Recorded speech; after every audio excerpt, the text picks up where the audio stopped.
নারী জন্মসূত্রে কারোর কন্যা, ধর্মসূত্রে কারোর পত্নী, আর কর্মসূত্রে কারোর মা।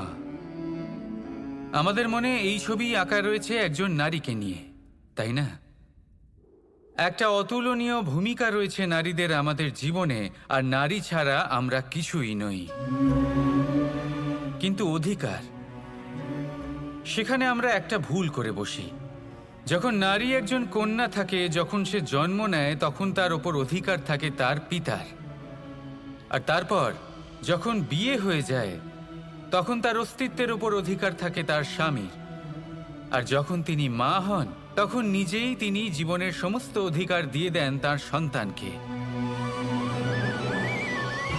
কিন্তু আমরা কি কখনো এটা ভেবেছি এই জীবন হলো তার নিজের? যে নারী সবার কল্যাণ করছেন, তার জীবনের অধিকারও তার কাছেই থাকা উচিত, তাই না? তার নিজের জীবনের সিদ্ধান্ত সে নিজেই নিতে পারেন, নিজেই নিজের ভাগ্যের রচয়িতা হতে পারেন। আর এর জন্য আমাদের নিজেদের পাল্টাতে হবে, দৃষ্টিভঙ্গি পাল্টাতে হবে। কারণ এই ধারণা সেটা আজ বা কালকের ব্যাপার নয়, এটা ঘটে চলেছে বহু বছর ধরে, আর চলতেই থাকবে যদি আমরা এটা না বদলাই। আর এটা তখনই সম্ভব হবে যখন আমরা নিজেদের মধ্যে পরিবর্তন আনব।